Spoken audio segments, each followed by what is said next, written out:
5 de dezembro de 1945. 5 aviões militares americanos decolam da Flórida em missão de treinamento de rotina. 14 homens experientes. Céu limpo. Mar calmo. 2 horas depois, todos desaparecem sem deixar rastro. 0 destroços, 0 corpos, 0 explicação. E quando um avião de resgate é enviado, ele também desaparece. 27 homens, 6 aeronaves, evaporados. Bem-vindo ao Triângulo das Bermudas. E o voo 19 não foi exceção. Foi apenas o mais famoso. Desde o século XVI, mais de 75 aviões e 100 navios desapareceram nessa região. Mais de 1.000 vidas perdidas. Uma área de 1,5 milhão de quilômetros quadrados no Atlântico que parece devorar veículos. Pilotos experientes relatam bússolas girando descontroladamente. Instrumentos falhando sem razão. E depois, silêncio. E eu sei que você já ouviu as teorias malucas. Alienígenas, portais dimensionais, Atlântida, forças sobrenaturais. Mas a verdade é muito mais fascinante e muito mais aterrorizante, porque envolve ondas do tamanho de prédios que surgem do nada. Bolhas de metano gigantes que fazem navios afundarem em segundos, e tempestades magnéticas que literalmente fritam eletrônicos. Fica até o final, porque vamos mostrar experimentos reais, filmagens científicas, e a explicação que finalmente resolve o mistério mais famoso do oceano. O nome Triângulo das Bermudas foi criado apenas em 1964, por um escritor chamado Vincent Gates, mas os desaparecimentos, esses são documentados há séculos. Cristóvão Colombo, em 1492, navegando pela região, escreveu em seu diário sobre bússolas mal funcionando e luzes estranhas no céu. Desde então, centenas de incidentes foram oficialmente registrados. Não lendas, não folclore, documentos oficiais de marinha, relatórios da Guarda Costeira, investigações governamentais completas. Mas antes de eu revelar toda a verdade científica por trás desse mistério, você precisa se inscrever neste canal agora. Por quê?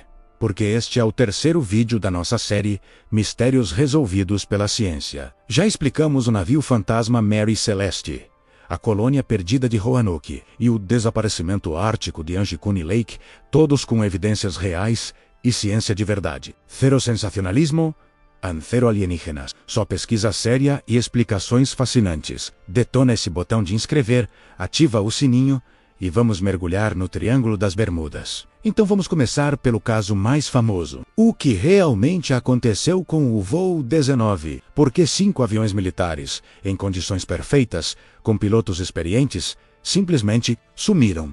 E por que o avião de resgate também desapareceu? A resposta vai te surpreender. E tudo começa com um erro humano simples, que se tornou fatal. 5 de dezembro de 1945.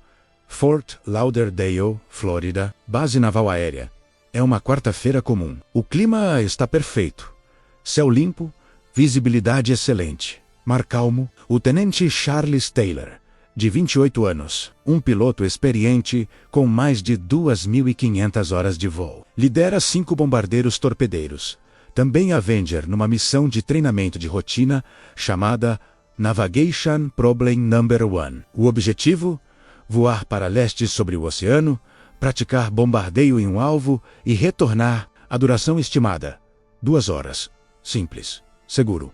Uma manobra feita centenas de vezes. Esse las 12 dias de la tarde, os 5 aviões decolam em formação perfeita. A tripulação completa. 14 homens ao todo. 5 pilotos, 9 tripulantes, todos treinados, todos preparados. Nenhum deles imagina que está prestes a se tornar parte do maior mistério da aviação moderna, e que nenhum deles voltará vivo. A primeira hora, das 14h10 às 15h, transcorre perfeitamente. Os aviões voam em formação. Eles atingem o alvo de prática, os Hen and Chicken Shows, e realizam bombardeios simulados. Tudo dentro do planejado. As comunicações de rádio são claras e profissionais. Taylor reporta as posições e a torre de controle confirma. É uma missão de manual. Mas então, às 15, algo acontece que ninguém consegue explicar até hoje. Exatamente às 15, a torre de controle ouve algo estranho. É Charles Taylor, mas sua voz está diferente. Tensa, confusa. Ele diz, chamando a torre. Isto é uma emergência. Parece que estamos fora do curso. Não conseguimos ver terra. A torre responde. Qual a sua posição? E vem a resposta que gelaria o sangue de qualquer controlador. Não temos certeza da nossa posição. Não podemos ter certeza de onde estamos. Parece que estamos perdidos. Perdidos? Como um piloto experiente, com combustível para horas, em céu claro, pode estar perdido? A torre tenta ajudar. Voe para o oeste, e você vai encontrar a terra. Uma resposta simples, lógica. Voe para o oeste, e você atinge a Flórida. Impossível errar. Mas Taylor responde algo que não faz nenhum sentido. Não sabemos qual direção é o oeste. Tudo está errado. Estranho. Não podemos ter certeza de nenhuma direção. Até o oceano não parece como deveria. Esse las 3:30 da tarde, Jacé passarão 30 minutos desde a primeira transmissão estranha. E a situação só piora. Taylor acredita que eles estão sobre os Florida Keys, 200 quilômetros ao sul de onde deveriam estar. Mas isso é impossível. Eles voaram para leste e norte. Não há como estarem nos Keys. Outros pilotos do grupo começam a transmitir também. Um deles diz, eu não sei onde estamos. Devemos ter nos perdido depois daquela última curva. Outro, minhas 2 bússolas pifaram. 2 bússolas, sistemas independentes, ambas falhando simultaneamente, isso não acontece. E então, Taylor toma a decisão que selaria o destino de todos. Ele assume que está sobre os Florida Keys. Se está nos Keys, o Golfo do México fica a oeste. Então ele decide voar para leste, achando que vai atingir o Atlântico e depois virar para o norte, de volta à Flórida. Mas ele não está nos Keys.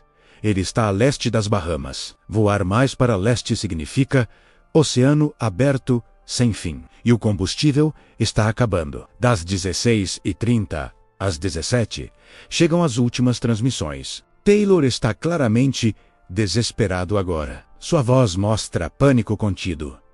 Não temos certeza de onde estamos. Achamos que devemos estar a 225 milhas a nordeste da base.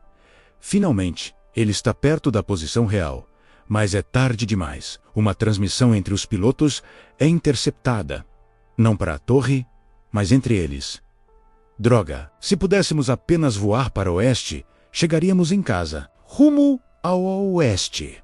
Droga, outro piloto, querendo seguir o protocolo, óbvio. Mas Taylor, convencido de sua teoria dos Keys, recusa e comete o erro fatal. Esse é las 7:04 da noite, acontece a última transmissão clara do Flight 19. A voz de Taylor, agora quase inaudível, com a estática, todos os aviões, aproximem-se bem, teremos que pousar na água, a menos que avistemos terra. Quando o primeiro avião cair abaixo de 10 galões, todos nós descemos juntos. Traduzindo, quando o primeiro avião ficar sem combustível, todos ameriçam juntos, para ficarem próximos, para se salvarem mutuamente. E então, silêncio. 5 aviões, 14 homens, desaparecerão. E as buscas estavam prestes a começar. O que aconteceu com a operação de resgate? E por que ela se tornou parte de um mistério ainda maior? Isso é o que veremos na parte 2. Inscreva-se para não perder. 19h10, 5 de dezembro de 1945. 6 minutos após a última transmissão do voo 19, comandante da base naval de Fort Lauderdale, capitão Donald Benson, não hesita. Ele autoriza a maior operação de busca e salvamento marítimo já montada. E quando eu digo maior, não é exagero. Mais de 300 aviões de múltiplas bases, 18 navios da Marinha e Guarda Costeira, 4 submarinos, até navios mercantes civis são recrutados. A área de busca, 600 mil quilômetros quadrados. Para você ter ideia, isso é maior que a França inteira. E tem que ser coberta toda, porque ninguém sabe onde diabos o voo 19 está. Mas há um problema terrível.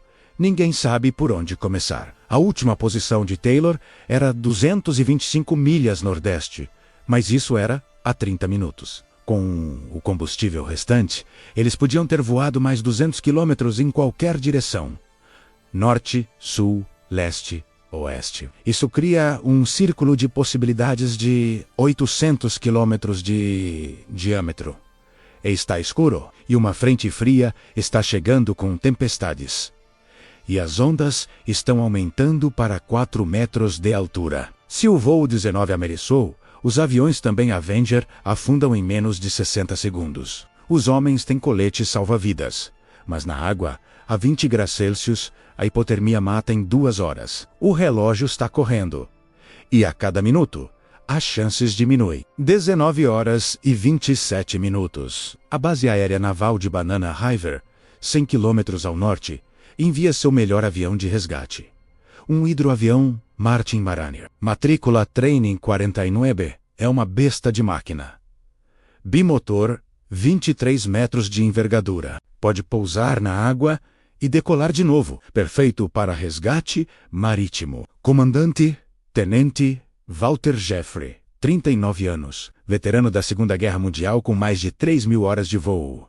Tripulação, 13 homens no total. Pilotos, navegador, engenheiro de voo, operador de rádio e 8 especialistas em busca e salvamento. Se alguém pode encontrar o voo 19 na escuridão, é esta equipe. Mas o Martin Mariner tinha um apelido entre os pilotos. Um apelido que não era exatamente tranquilizador.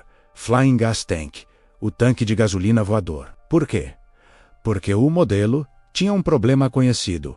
Vazamentos de combustível. Não grandes, mas constantes. Vapores de gasolina se acumulavam na fuselagem. Qualquer faísca, um curto-circuito elétrico, fricção de metal, até a eletricidade estática de uma tempestade poderia inflamar esses vapores. E quando 9.000 litros de combustível explodem num espaço fechado.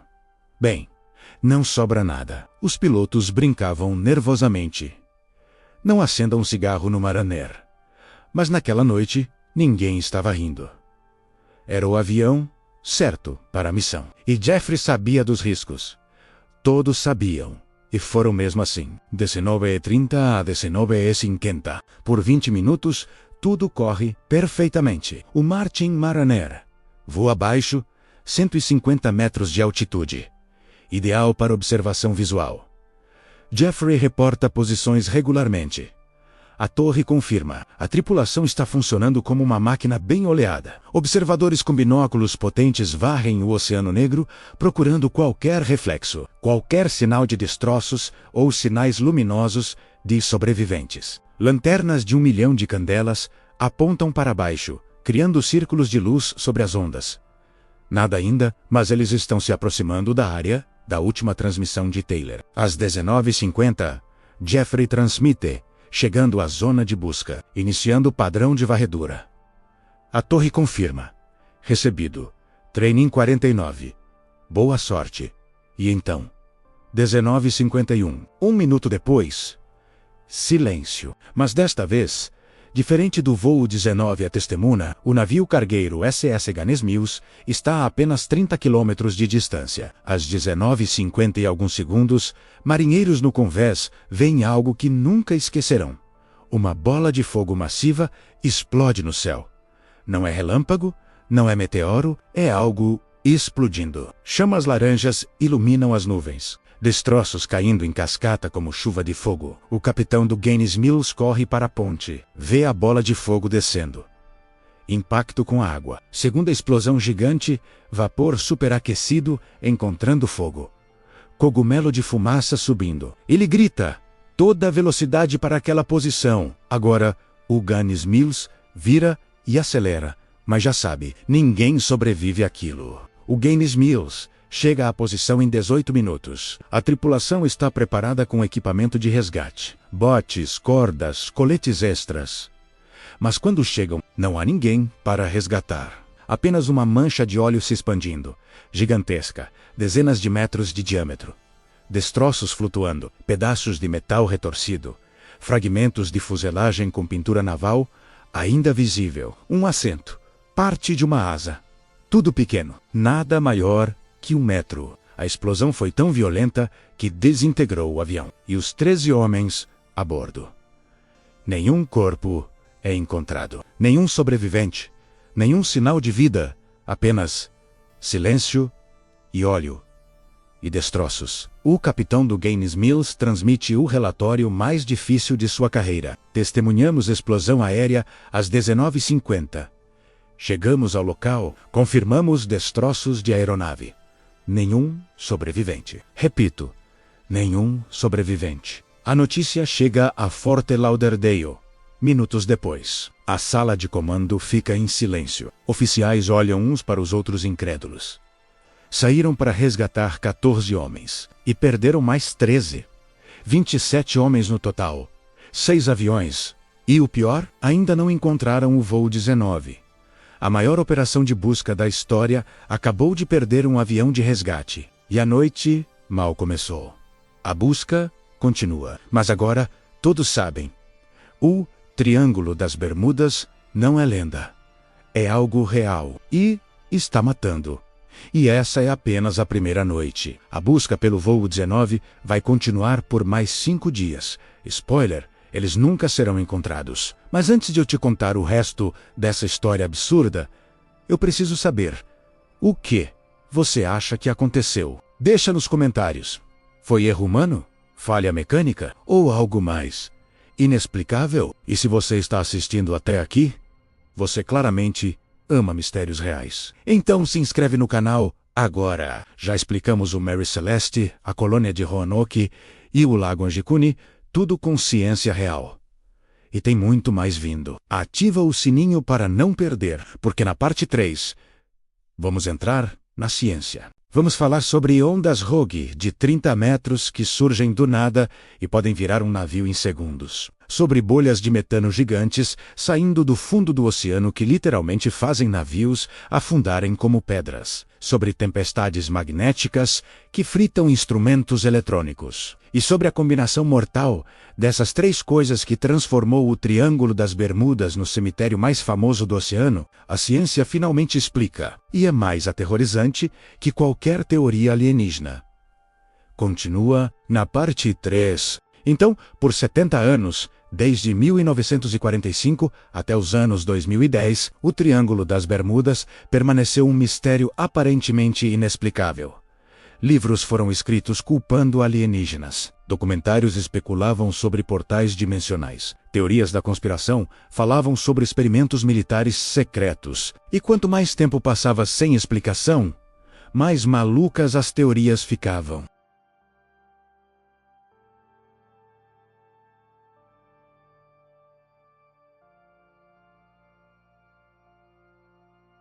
O problema? Essas explicações eram tão complexas, tão específicas e tão raras, que levou décadas para reunir todas as evidências. Mas agora temos.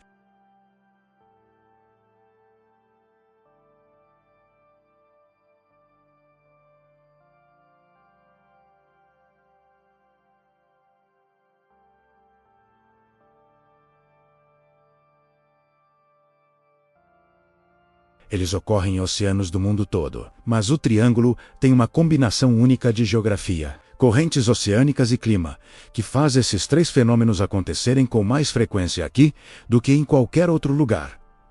É estatística, não magia, e quando você entende a ciência, o mistério desaparece, mas o perigo permanece. Primeiro fenômeno: ondas Rogue. Em português, ondas monstruosas ou ondas gigantes. Por décadas, marinheiros relatavam encontros com ondas de 25, 30 até 40 metros de altura que surgiam do nada. Oceano calmo. De repente, parede de água do tamanho de um prédio de 10 andares. Cientistas achavam que eram exageros de marinheiros. Lendas do mar impossível. Até 1995. Naquele ano, uma plataforma de petróleo chamada Draupner, no Mar do Norte, tinha instrumentos de medição instalados. E em 1º de janeiro de 1995, esses instrumentos registraram algo impossível. Uma onda de 256 metros de altura.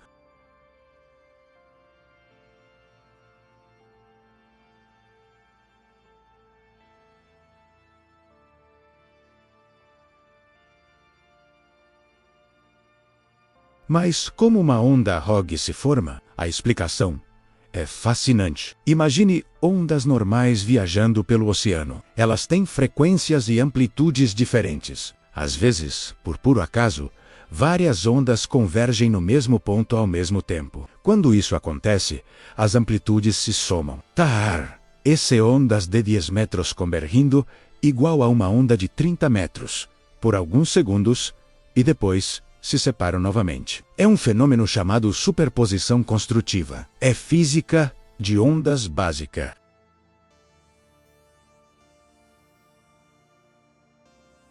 Catastrófico.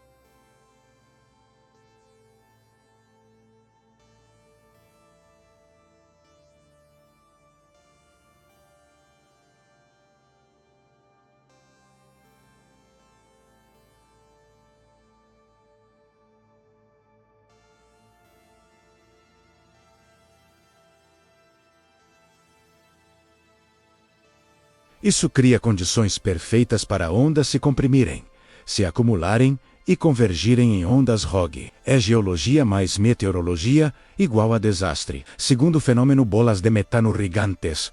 E quando digo gigantes, não estou exagerando.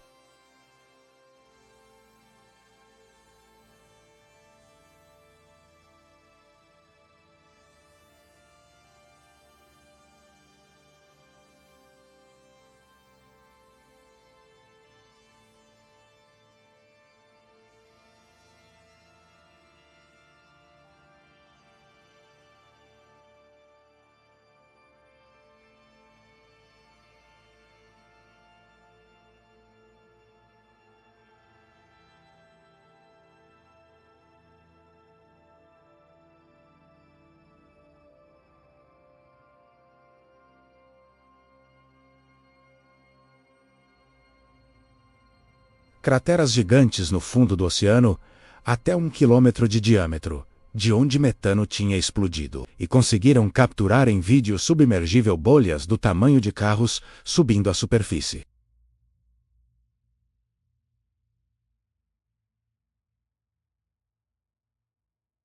Se um avião está voando baixo sobre essa área e os motores quentes entram em contato com metano atmosférico concentrado,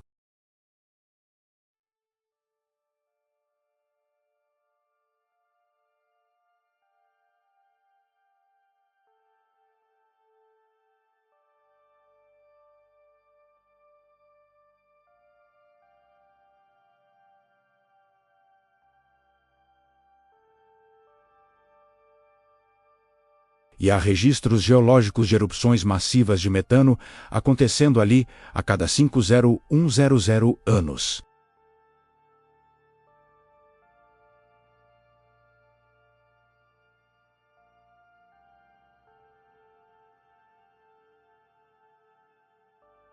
E o Martin Mariner voou através de uma nuvem de metano atmosférico. Seus motores quentes inflamaram o gás. Explosão. Testemunhada pelo SS Gainsmies. A ciência explica tudo. Terceiro e último fenômeno: tempestades magnéticas. E aqui fica realmente interessante. O campo magnético da Terra não é uniforme.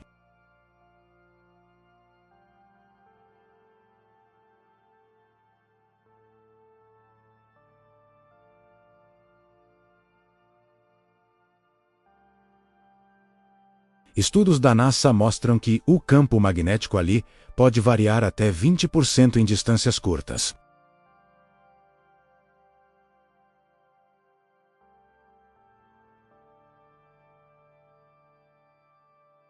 Mas tem mais. Quando tempestades elétricas ocorrem sobre anomalias magnéticas, os efeitos se multiplicam. Raios carregam correntes elétricas massivas, até 30.000 amperes. Quando um raio atinge o oceano sobre uma anomalia magnética, cria um pulso eletromagnético temporário. Esse pulso pode fritar circuitos eletrônicos, fazer rádios falharem e completamente desorientar instrumentos de navegação. E no Triângulo das Bermudas, tempestades elétricas são extremamente comuns. Média de 200 dias de tempestade por ano. Combina a anomalia magnética, tempestades constantes e tráfego intenso, e você tem a receita para desastres. E essa é a ciência real por trás do Triângulo das Bermudas. Não alienígenas, não portais, apenas 3 fenômenos naturais perfeitamente explicáveis que, quando combinados numa região específica, criam um dos lugares mais perigosos do planeta.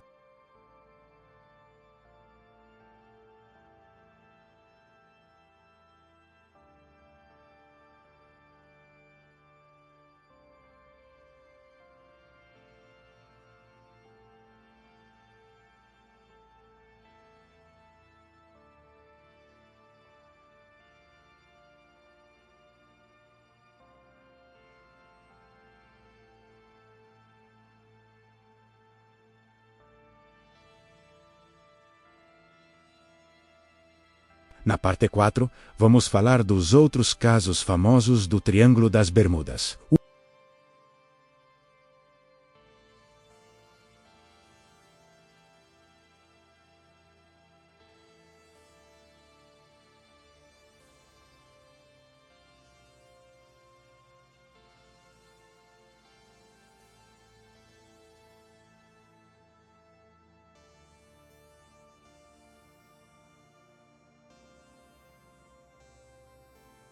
O voo 19 e o Martin Mariner são os casos mais famosos do Triângulo das Bermudas. Mas não foram os únicos. Nem de longe. Desde o início dos registros históricos, mais de 50 navios e 20 aviões desapareceram completamente nessa região. E quando digo completamente, quero dizer sem destroços, sem corpos, sem explicação, até agora. Porque agora que você entende os 3 fenômenos científicos, ondas, ROG, bolhas de metano e anomalias magnéticas, vamos aplicar essa ciência a outros casos famosos. E você vai ver como cada mistério inexplicável, na verdade, tem uma explicação perfeitamente lógica. Vamos começar com o desaparecimento mais mortífero da história do Triângulo, o USS Cyclops. Março de 1918. A Primeira Guerra Mundial está em seu auge. O USS Cyclops é um navio carboneiro gigantesco da Marinha dos Estados Unidos da América, com 165 metros de comprimento e 19.500 toneladas. É um dos maiores navios da frota. O comandante é o Tenent Comandante Josh Worley. A bordo o 306 tripulantes e passageiros. A carga, 11.000 toneladas de minério de manganês, essencial para a produção de aço de guerra. A missão é navegar do Brasil para Baltimore. A rota passa direto pelo Triângulo das Bermudas. No dia 4 de março de 1918, o Cyclops faz uma parada rápida em Barbados para reabastecer. Tudo normal. Reporta que seguirá para Baltimore. E então, desaparece completamente. 309 pessoas. O maior desaparecimento de naval combat na história naval dos Estados Unidos. 0 destroços encontrados até hoje. Então, o que aconteceu? A Marinha investigou extensivamente. As teorias eram torpedo alemão, o que era improvável, já que não havia guerra declarada com o Brasil. Motim, sem evidências, ou falha estrutural, que era possível. Mas a explicação mais provável, aplicando nossa ciência, é uma combinação mortal. Primeiro, o Cyclops estava sobrecarregado. 11.000 toneladas de manganês, além do peso normal do navio. Segundo, o manganês é denso, quase como chumbo. Todo esse peso concentrado nos porões. Terceiro, o início de março é temporada de tempestades no Atlântico Norte. Quarto, a rota passa pela zona de ondas ROG mais ativa do Triângulo. Aqui está o cenário mais provável. O Cyclops, já sobrecarregado e com a estabilidade comprometida, encontra uma onda ROG de 25 a 30 metros.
Tempo estimado de chegada: las 5 mais 5 chega. Depois, 6, las 7, nada. O Star Tiger nunca chegou. Nunca fez contato novamente. E a busca massiva que se seguiu: 0 destroços. 31 pessoas simplesmente evaporaram.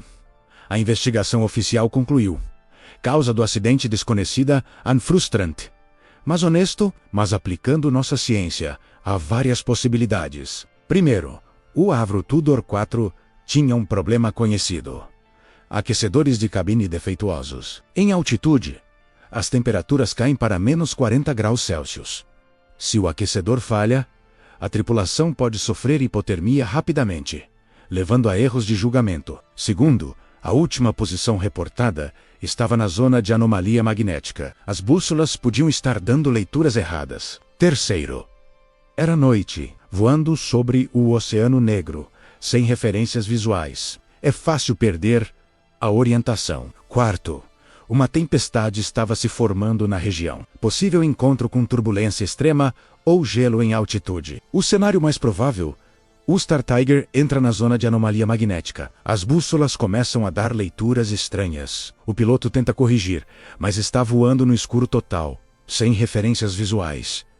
O aquecedor da cabine falha. A temperatura despenca. A tripulação começa a sofrer hipotermia leve, o suficiente para comprometer as decisões. Uma tempestade atinge o avião. Turbulência severa. Sem saber exatamente onde está, sem referências visuais. Com o julgamento comprometido pelo frio, o piloto perde altitude tentando sair da tempestade e impacta o oceano em alta velocidade. Desintegração total. Afunda imediatamente. Nenhum destroço flutua. A ciência explica, mas 31 famílias perderam entes queridos, sem nunca saber a verdade. E aqui fica assustador. Apenas um ano depois do Star Tiger, acontece de novo. 17 de janeiro de 1949, outro avião Avro Tudor 4, mesmo modelo, mesmo tipo de voo. Este se chama Star Ariel. Rota: de Bermuda para Kingston, na Jamaica. A bordo, 13 passageiros e 7 tripulantes. Total, 20 pessoas. E a história é absurdamente similar. Esse las 7:42, o Star Ariel transmite: tudo bem, tempo bom, posição 290 km a sudoeste de Bermuda. E então, silêncio, nunca mais fez contato. Busca massiva, 0 destroços. 20 pessoas desaparecidas. 2 aviões do mesmo modelo, 2 desaparecimentos idênticos, com apenas um ano de diferença. A companhia aérea British South American Airways foi à falência parcialmente por causa desses 2 desastres. E o governo britânico proibiu o uso do Avro Tudor 4 para voos comerciais sobre o oceano.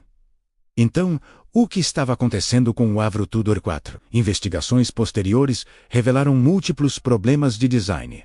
Primeiro, o avião era pesado para seus motores. A margem de segurança era muito pequena. Segundo, os tanques de combustível tinham vazamentos frequentes. Lembra do Martin Mariner, o tanque de gasolina voador? Mesmo problema: vapores de combustível se acumulando. Terceiro, o sistema elétrico tinha falhas. Curtos-circuitos eram comuns. E quarto, a estrutura da asa era mais fraca do que deveria. Combine tudo isso com um voo sobre o oceano, na zona de turbulência do Triângulo, possivelmente com uma tempestade, e você tem um avião esperando para cair. O Star Ariel provavelmente teve uma falha catastrófica em voo. As possibilidades são: explosão de vapores de combustível, como o Mariner, ou falha estrutural das asas em turbulência, ou ambos. O avião se desintegrou no ar ou impactou o oceano em velocidade terminal. De qualquer forma, os destroços afundam em minutos naquela profundidade, e 20 vidas se perderam porque um avião com problemas conhecidos foi autorizado a voar sobre a região mais perigosa do Atlântico. Não foi o Triângulo que matou essas pessoas. Foi negligência humana combinada com ciência que eles ainda não entendiam. E há dezenas de outros casos. O DC-3, que desapareceu em 1948 com 32 pessoas. O KC-135, da Força Aérea, em 1963. O cargueiro SS El Faro, em 2015. Sim, 2015, recente, com 33 tripulantes, que afundou durante o furacão Joaquin. Cada caso, quando investigado profundamente, tem uma explicação científica. Tempestades, falhas mecânicas, erro humano, ondas Hogg, metano, anomalias magnéticas, ou uma combinação de vários fatores. O Triângulo das Bermudas não é mágico. É estatística, é geografia, é meteorologia, é uma região de alto tráfego com condições meteorológicas extremas e fenômenos naturais raros, mas explicáveis. E essa é a verdade completa sobre o Triângulo das Bermudas. Do voo 19 ao USS Cyclops, do Star Tiger ao Star Ariel, todos explicados pela ciência. E se você amou essa investigação profunda de quase 50 minutos, você precisa fazer 3 coisas agora. Primeiro, se inscreva no canal e ative o sininho. Esta é nossa série Ciência Resolve Mistérios e tem muito mais vindo. Segundo, deixe um like massivo, porque esse vídeo deu trabalho. E terceiro, vá assistir nossos outros 3 vídeos, Mary Celeste, Roanoke e o Lago Angicune, todos explicados com ciência real. Os links estão na descrição e nos cards agora. E deixe nos comentários qual mistério você quer que a gente resolva a seguir. Valeu demais, pessoal! E aí está, o Triângulo das Bermudas, completamente explicado. Do voo 19 que desapareceu em 1945 com 14 homens, ao Martin Mariner que explodiu tentando resgatá-los, matando mais 13, do USS Cyclops, com 309 pessoas que afundou em 1918, aos aviões Star Tiger e Star Ariel, que caíram em 1948. E 1949. Décadas de mistério. Centenas de teorias malucas. Alienígenas, portais, Atlântida. E a resposta? Ciência. Ondas gigantes de 30 metros que surgem do nada. Bolhas de metano gigantescas que fazem navios afundarem como pedras. Anomalias magnéticas que enlouquecem bússolas. Não é magia. É geografia, é meteorologia, é física. E quando você entende a ciência, o mistério desaparece. E essa é a lição mais importante deste vídeo. Quando algo parece inexplicável, quando algo desafia a compreensão, a resposta nunca é: deve ser sobrenatural. A resposta é: ainda não entendemos a ciência por trás. O Triângulo das Bermudas parecia místico porque não conhecíamos ondas gigantes até 1995. Porque bolhas de metano gigantescas só foram filmadas em 2016. Porque anomalias magnéticas eram pouco estudadas até a era espacial. Mas a ciência avança, a tecnologia melhora e mistérios se transformam em conhecimento. O universo não é mágico. É muito melhor que isso. É explicável, compreensível, fascinante quando você entende como funciona. Pé grande. Experimento Filadélfia? Diz aí, compartilha com aquele amigo que ama teorias da conspiração. Mostre para ele que a verdade é mais fascinante que qualquer ficção. Mas já que falamos de lendas que viraram ciência, no próximo vídeo da série, vamos investigar Atlântida, a cidade perdida de Platão. Submersa há 11 mil anos, por milênios, considerada pura ficção. Mas arqueólogos marinhos recentemente encontraram algo chocante no mar Mediterrâneo. Ruínas submersas, geometria impossível. Tecnologia avançada demais para a época. Será que Atlântida realmente existiu? E se sim, onde está? A ciência tem respostas. E elas vão surpreender você. Esse vídeo sai em 2 semanas. Se inscreve e ativa o sininho para não perder. Vai ser épico.